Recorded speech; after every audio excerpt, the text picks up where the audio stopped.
Olá, ancestrais, tudo bom com vocês? Hoje eu vou começar o vídeo falando sobre Enki, né, um vídeo aguardado aí dos deuses sumérios. Enki, né, ou Ea, que era a versão acadiana para o nome de Enki, ele era o deus conhecido como deus da sabedoria, da magia e do encantamento, né? E ele morava, né, residia sob o oceano, embaixo da terra. Então vamos lá começar com o vídeo?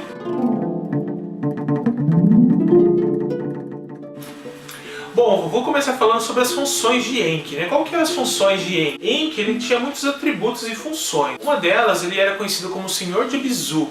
Abizu era uma cidade que ficava sob o oceano, na terra, lá perto da Mesopotâmia. Bom, o deus Enki, né, cujo equivalente era em acadiano conhecido como Ea, ele era um dos 3 deuses mais poderosos dentro do panteão sumério, né? E junto com Anu, né, que era o seu pai, e Enlil, seu irmão. Ele residia, né, num oceano sob a terra, que era conhecido como Abzu, né, na versão acadiana como Apsu, que era um lugar muito importante, né, na geografia cósmica mesopotâmica, vamos dizer assim. Por exemplo, diz que a cidade da Babilônia ela foi construída sobre, né, as estruturas da cidade de Abzu. Os textos sumérios, por exemplo, eles falam frequentemente de Enki, incluindo relatos abertamente sexuais sobre ele, né, da sua masculinidade e sua virilidade também. E há um elo metafórico, né, falando sobre as propriedades vivificantes, né, do sêmen do deus, né, e a natureza animadora da água de Abzu. Até recentemente, para vocês terem uma ideia, né, no entanto, muitos dos detalhes mais explícitos foram suprimidos das traduções modernas, né? Então, para quem quer conhecer a versão mais antiga, eu vou deixar aqui uma referência para vocês, tá bom? Ele era também uma das funções que ele tinha era sobre encantamentos, né, e a sabedoria e também da limpeza de modo geral. Em que ele tem associações, para você ter uma ideia, com a sabedoria, né, a magia e encantamentos. E ele era um deus favorito, né, entre os adivinhos, que em Sumério era conhecido como Baru, e os sacerdotes exorcistas, né, que era conhecido como Ashipu, pois ele é a fonte, né, suprema de todo o conhecimento ritual usado, por exemplo, pelos exorcistas para evitar o mal e expulsar o mal também. E em que ele era o patrono das artes e ofícios, e de todas as outras realizações, né, das civilizações, por exemplo. E a sua conexão com a água significava que Enki também ele era a divindade patronal dos limpadores, vamos dizer assim. Naquela época era muito importante as pessoas que tinham cuidado com a limpeza, né, seja do templo, ritualística. Então é nesse sentido, que mexia com a água. E ele também foi conhecido como o criador e protetor da humanidade. O Enki, ele é, né, o criador e protetor da humanidade no mito, né, sobre a enchente lá da Babilônia, né, do Atrahasis, e na epopeia também de Gilgamesh, né, ele elaborou um plano para criar os seres humanos, né, a partir da argila. A gente tem umas referências aí fortíssimas com Gênesis, para que ele pudesse realizar, para que os humanos, né, criados a partir da argila, pudessem realizar os trabalhos que antes era feito pelos deuses. Mais pra frente vai ter uns vídeos falando sobre essa epopeia de Gilgamesh, né, vai ser uma série longa para vocês entenderem melhor. E aí vai ter muita referência, né, que a gente vai ver que batia com as coisas relacionadas da Bíblia. Mas assim, o Deus Supremo, né, quando teve essa questão do dilúvio, né, que causado por Enlil, né, que tem todos os seres humanos, foi recém-criados por Enki, com um dilúvio. E isso tudo foi, né, de acordo com a história do relato, né, da epopeia de Gilgamesh, foi por conta do barulho que eles faziam sem fim, que impedia o deus Enlil de dormir. Por isso que ele trouxe o dilúvio para os humanos lá, que ele não aguentava mais os barulhos que eles estavam fazendo. Mas Enki, como era inteligente, né, ele previu esse plano de Enlil, né, e ele instruiu um sábio de nome Atrahasis a construir uma arca, né, e para que a humanidade, né, e alguns animais pudessem escapar dessa destruição. No mito, né, de Adapa e do Vento Sul, Enki ele ajuda a humanidade a manter o dom da magia e dos encantamentos, evitando que Adapa se tornasse imortal. Falando sobre as criaturas de Enki, né, Enki ele foi servido por seu ministro, né, o deus de duas faces, que era conhecido como Isimu, ou na versão acadiana como Usmu. Eu vou pôr uma imagem para vocês verem aí, ok? Outras criaturas míticas também habitaram no Abzu com Enki, incluindo os 7 sábios míticos, que eu já falei em alguns vídeos anteriores, que era conhecido como Apkallu, né, que foram criados com o propósito de ensinar a sabedoria à humanidade. Sobre a genealogia divina e o sincretismo de Enki, né? Enki, né, a versão acadiana, ele era filho do deus An, né, Anu, e da deusa Namu. e ele era irmão gêmeo de Haddad, né? E não está claro assim quando ele foi fundido com o deus Enki, né? Cujo nome aparece pela primeira vez no século 24, né? Antes de Cristo, e a sua esposa era conhecida como Dangal Nuna, e na versão acadiana como Dankina. E os seus descendentes, né, eram os deuses Marduk, a Sarlohi, que eu já falei aqui no vídeo dele, Enbi-Lulu, a deusa Nanche e o próprio sábio Adapa, né, que eu falei agora há pouco sobre o dilúvio Atrahasis. Enki também, ele teve encontros sexuais com outras deusas, né, particularmente no mito sumério de Enki e Ninhursanga. Ninhursanga dá origem à deusa Ninmu, após eles terem relações, né, com Enki. Mais tarde no mito, Enki ele fica gravemente doente, e a Ninhursanga dá à luz a 8 divindades de cura para curar Enki, né? E então assim, essa deusa gerou a deusa Ninkura, né? Ninkura, cuja a sua filha foi conhecida como Ninmu, e Ninmu teve a deusa Utu, né? E com a outra neta, Ninkura, ele teve a neta, né? Sobre os locais de culto, né, de Enki, ele está associado à cidade de Eridu, no sul da Mesopotâmia. O templo de Enki era conhecido como E-Abizu, né, que significa casa de Abizu, e que também era conhecido como E-Engura. E-Engura significa em sumério casa da água subterrânea, ou E-Unir. E-Unir é uma versão aí para essa versão de casa da água subterrânea. Sobre os períodos de tempo atestados de Enki, né, os primeiros atestados do deus Enki data do período da dinastia 3A, onde ele é mencionado nos textos de Fará, tão tarde, né, quanto o terceiro século antes de Cristo, né? Ele aparece como o deus Cronos, né, em um texto grego atribuído a um padre de origem babilônica conhecido como Berossus. E o papel de Enki em tornar as terras mesopotâmicas férteis e civilizar suas cidades é relatado em importantes textos literários sumérios do segundo milênio, onde Enki e Ninhursanga descreve o papel de Enki na transformação da terra em torno da terra dos pântanos, né, salgados de Chilmul, perto da Mesopotâmia Sul, né, em um solo fértil economicamente produtivo, usando a água doce de Abizu.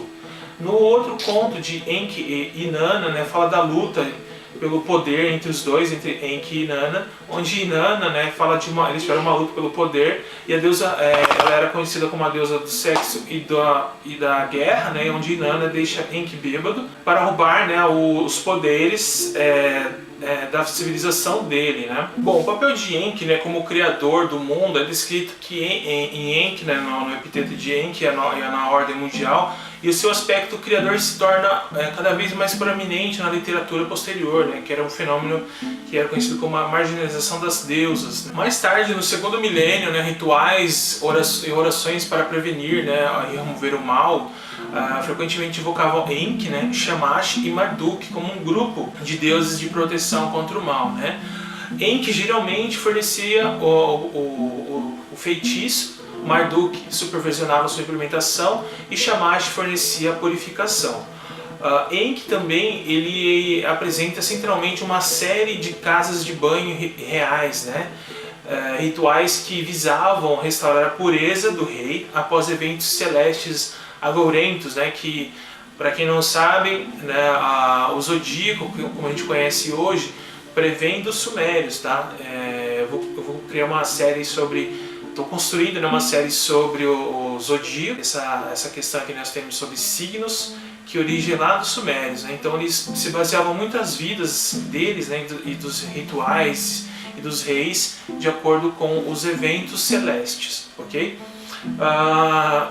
Tem um detalhe, né, onde um exorcista ele recitou um encantamento para os deuses em nome do rei, né, enquanto o próprio rei tomava o banho para lavar, né, para tirar o mal, né? Então a gente vê que assim, essa questão de ritualísticas de purificação e limpeza vem desde lá dos sumérios, né, que transmitiu isso para os outros povos e que a gente conhece nos dias de hoje ainda. Bom, na cosmovisão da Mesopotâmia, as doenças, né, e os conflitos de dores, essas coisas relacionadas a doenças físicas, eram muitas vezes relacionadas causadas por demônios malignos, né?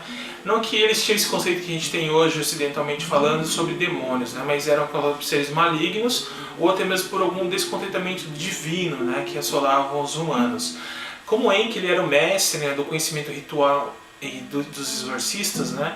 Ele frequentemente aparecia em encantamentos do primeiro milênio realizados por exorcistas para remover o mal e impedir que o mal chegasse primeiro de visitar a casa de alguém ou de alguma pessoa.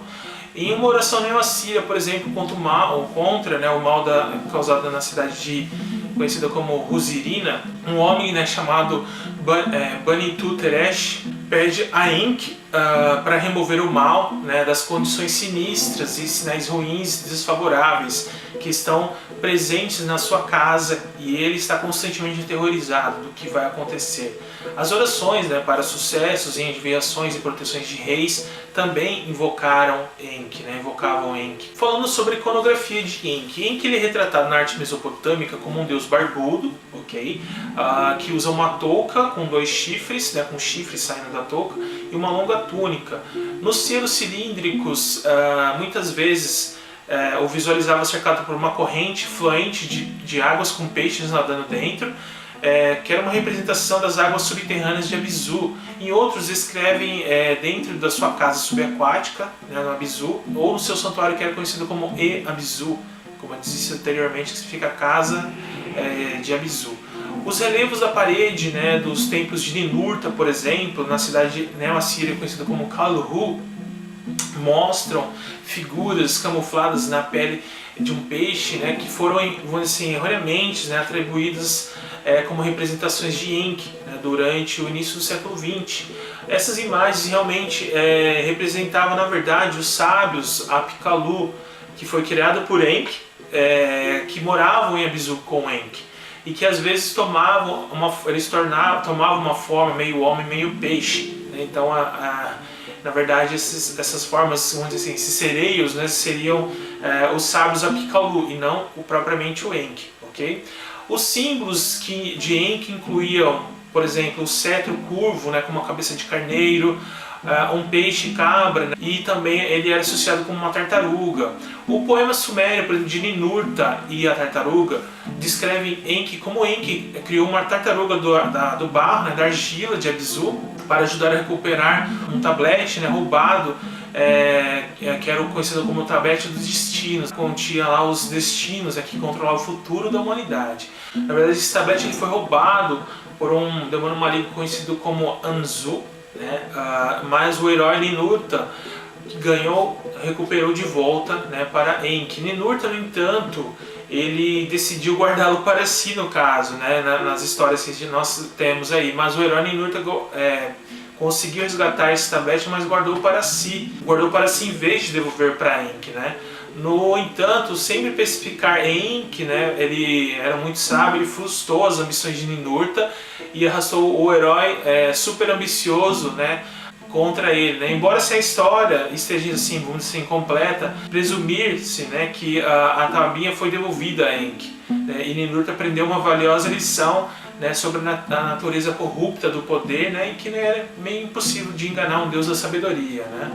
Sobre o nome, né, e a ortografia, Enki ele é escrito em sumério, eu vou colocar para vocês aí a forma escrita, que é conhecido como Enki, né, ou Anki. Em acadiano é o nome, vamos dizer assim, Eia, né, mas é comumente escrito como, eu vou pôr para vocês aqui também. Mas não está claro, qual é a origem, né, desse idioma que pertencia originalmente, né, esse Eia. Em textos literários, Enki, ele é às vezes conhecido pelos nomes também alternativos, tá? Como Nidin-Mud, tá? Nidin-Mud, ou também como Nishku, sendo este último assim de origem de um epíteto semítico, que vem da palavra de um epíteto semítico, né? Que vem da raiz aí nasce, né? Nasci e ku, que significa príncipe, que foi então reinterpretado como um pseudo, um logograma, vamos dizer assim, né, de Nishiku. E ele tinha assim, vários também epitetos, né, incluindo um epiteto também chamado de O Pequeno Enlil, certo? E tem vários outros aí, vou pôr a referência para vocês verem. Sobre a forma de escrita e as formas normalizadas, vou pôr para vocês verem também. As formas normalizadas para Enki, né, ele é conhecido como Enki, Enkig, tá? Nu, Jimud, Nishku e Ea, certo? Neste vídeo de hoje eu não vou entrar nesse detalhe sobre se ele era isso, se ele era aquilo, essa relação com a Bíblia, tá? O intuito dessa série é mais mostrar numa visão suméria, ok? Não entrando muito em polêmicas de associação, essas coisas assim. E no próximo vídeo eu vou falar sobre o Enlil, né? Que é o irmão aí que trouxe o dilúvio para a Terra, né? Então, para o próximo vídeo eu aguardo vocês, ok? Se vocês gostaram, deixe o seu like, né? Comente o que vocês acharam e compartilhe também este vídeo para que outras pessoas possam ver também. Muito obrigado e até a próxima!